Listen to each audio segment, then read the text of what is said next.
Yesterday was a good day for the Washington Commanders. Yeah, it was. You don't have to see him twice a year. Now, you're going to see him week 2. You see him week 2, but you don't have to see him twice a year. But let me go ahead. Shockwaves. The question, though, everyone, they know, Micah Parsons traded to the Green Bay Packers. 2 first-round picks, one in 2026, one in 2027, and they get this guard, this dude, Kenny Clark. Jerry says, I did this move so we can win now, make us better now. There's no damn way a 2026 and 2027 draft pick make you better now. Getting rid of that, listen, he's a Dallas Cowboy. So you act like you don't like him, but that dude is an unbelievable player. To get rid of Micah Parsons thinking you're getting better now tells me that you need to be pulled off of the decision-making train. But stay there as long as you can. Oh, I think Cowboys fans want him way off the decision-making train. I don't want to discount Kenny Clark because he's a good player. 6'3", 315, 3-time Pro Bowler. Dallas is bad against the run. Kenny Clark is a run stopper. So, I don't want to discount Kenny Clark, who turns 30 in October. I'm not trying to discount him. But he don't disrupt a game like damn Micah Parsons. There's no chance you got better today, period. No chance. And let's listen to old Jera explain this one. Yeah. We did think it was in the best interest of our organization, not only the future, but right now, this season as well. I think Jerry finally ran into a player that wasn't putting up with his ish and got the best of him, and he said, I'm getting rid of him because he's making me look bad. That's what I think the sole thing was. I think this came down to, they started talking about this was a divorce, and it wasn't going to change. And I think, to me, what this really boils down to is just Jerry being petty and not letting a player get the upper hand on him. And he's like, hell with it, send him away. Yeah. Because, we're judging off reports, right? And who knows exactly how true everything is. But they offered him plenty of money. Maybe Green Bay offered him more, but Jerry said we offered to make him the highest paid non-quarterback ever. Jerry said that. You never heard them numbers, though. At the end, it doesn't matter because I think when this thing became about so David Mulligeta's the in-between here, right? Yeah. You got Jerry Jones owns the Cowboys. Micah Parsons was playing for the Cowboys. David Mulligeta is a very powerful agent with athletes first. And when Jerry refused to engage with Mulligeta and Parsons decided, that's my guy, I'm sticking with Mulligeta here, that's when it just became inoperable. Because Jerry has been used to doing slide stuff, basically. When if you're trying to make a guy not have his representation be a part of a deal of this magnitude, that's stupid. And I would applaud Micah Parsons for sticking to his guns. And I would applaud any player. Don't let these damn owners tell you can't have your representation. They have theirs. Why the hell you can't have yours? Right. Now, there's some conversation. Basically, this is a 4-year, $120 million deal. So it's a 4-year, $188. 3 years, $120 is guaranteed. $40 a year is incredible. You know what, JP? At this point, I don't give a damn what the real numbers are. $120 million when he signed the contract, fully guaranteed, is enough. If anybody think that this is a screwed up deal, or whatever, they gotta go jump off a damn bridge, head first into them concrete. This is right. This is a win all the way for Micah Parsons. Well, and here's what's crazy is, okay, so you got 2 first-rounders. Okay. The Packers last year drafted 23rd. Mm-hmm. 2 years prior, 25th. Okay. In 23, they had made some moves, so they had an extra first. But generally, over the last 5 years, the Packers' draft position is around 25. Yeah. So not that first-rounders aren't all valuable. I mean, heck, Washington hopes they got a future Pro Bowl tackle almost at the bottom of the first round. But to get 2 first-rounders like that and then a player who's a good player but is about to turn 30, it's such a poor haul.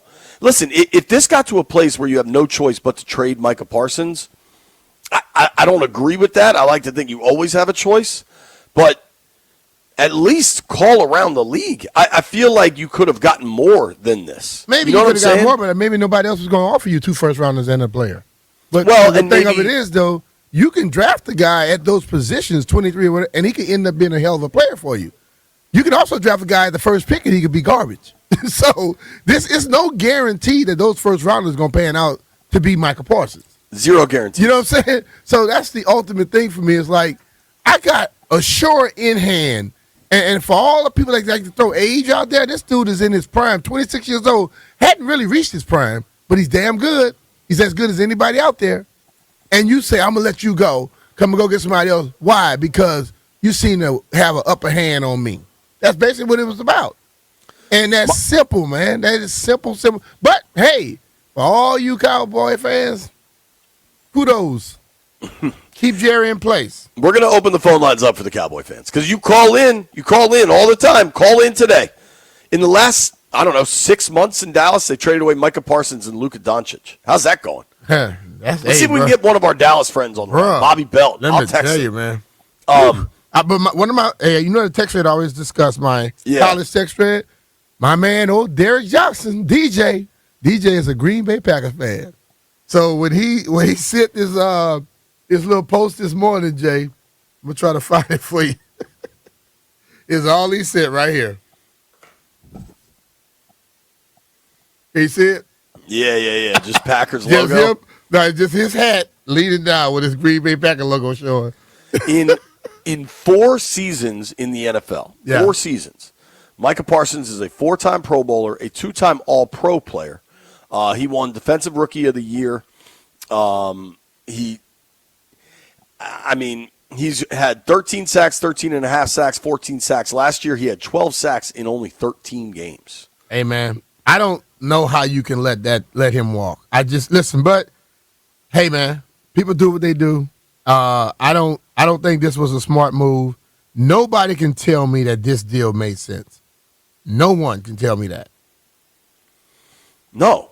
And I imagine, we all know. So in our so I want to start a little more simple. Where were you when you heard this? Because to me, this was like a what? It popped up. I was on the golf course. This is the funny thing. Ben and I played golf yesterday, and I found my game back again, Jay. I'm back off the tee. Glad to hear it. Whenever you play with Ben, things seem to go well. Hey, 38, and I was even par with 3 holes left. And then it got dark, and we was behind some slow pokes, so we could never finish. Hate slow pokes. So so Ben was just telling me, say, man, watching this thing about Dallas tells you a lot about Jerry. And he say, Jerry is a strange cat. And I say, yep. And I say, dude, but you won't believe this. He say, what? I say, they just traded Micah Parsons. We were just talking about it, and boom, I got an alert on my phone. Dude, so we continue to hear that this was possible, right? Mm-hmm. And I was driving to the beach last night, and the Beltway was awful. Route 50 was awful. Everything was awful, right? Once I crossed the bridge, it was totally fine. What you expect on that day? Everybody was thinking just like you. Let's beat it. I thought the traffic. The Beltway's always going to Beltway, right? But I thought the traffic would be the Bay Bridge and past, like getting east. It was not. Everything was fine on this side. It was just everything prior to that. Mm-hmm. But regardless, so I'm in traffic, and my phone is a fairly. There's a lot of action on my phone. Mm-hmm. Far more action on my phone than there is on my body, and I'm used to seeing notifications, but I'm driving. I'm not trying to look at my phone, right? Mm-hmm. I got the girls in the car. I got the bike rack on the back. I'm trying to chill out. Connect it to the thing and let it pop up on the screen. Yeah. Anyway, but then my phone goes nuclear. Like my phone exploded, and I'm like, what the hell? And it was 100. Is this real text? And then I looked at our text thread, and sure enough, between Jeff and White Brian and everybody, it was yo, this is real. Mm-hmm. And then all of a sudden, it's whoa. And this to me be because I wasn't able to take the time, look at the compensation. How did Dallas do in the trade? I'm driving in Beltway traffic, and I'm just like, holy moly, the Cowboys really traded Micah Parsons. Yeah. And you try to think of a comp of trading away a young player in his prime like that. It's hard, dude. It's hard. Really.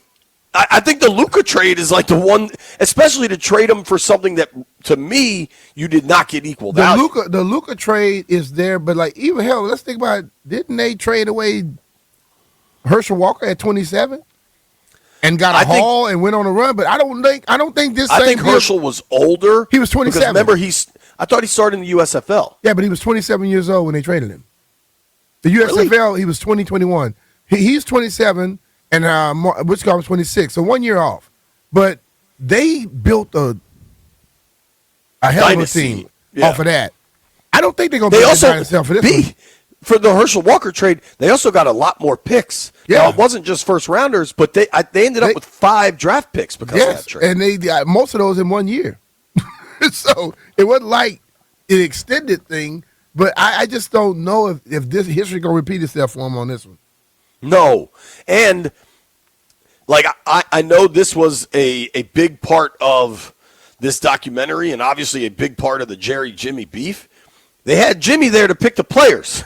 and Jerry could claim it was him and blah, blah, blah. But damn thing to do with Jerry. I think history would suggest that Jimmy was a huge part of that. Probably was the main part in that.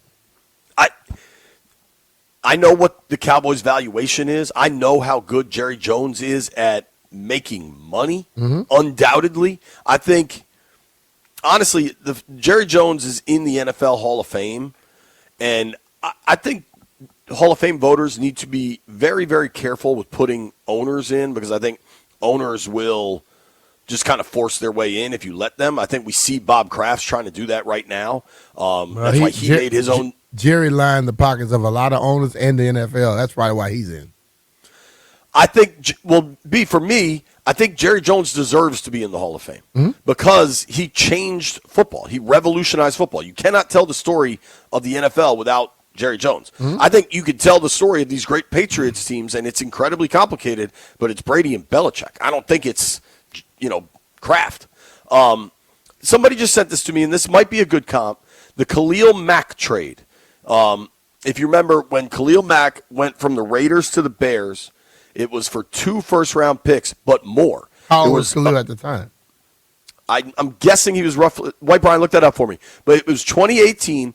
Khalil Mack gets moved from the Raiders to the Bears for a first-rounder, for 2 first-rounders, a 6th, and a 3rd. But they did have to send back a 2nd and a conditional 5th.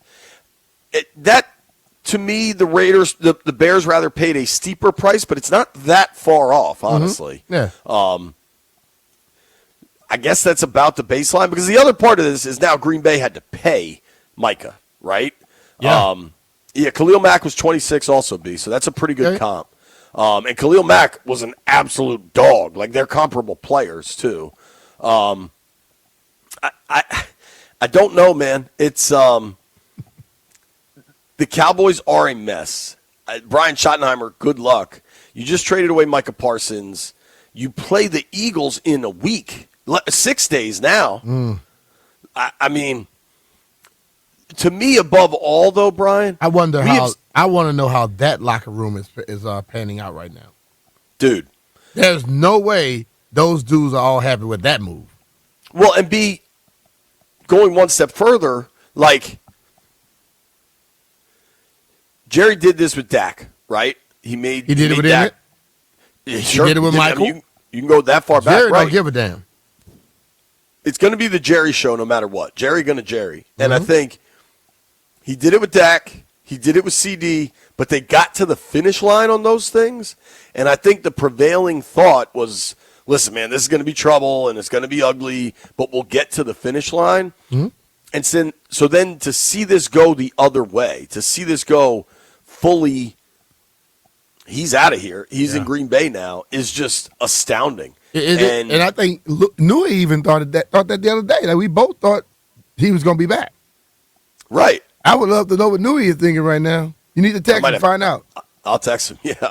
I'm trying to get – I don't want to bug Newey twice in a week. I'm trying to get Bobby Belt to join just us. text him and say, Newey, what the hell? All right. He'll send you back a text. Dude, what the hell? That's my exact text.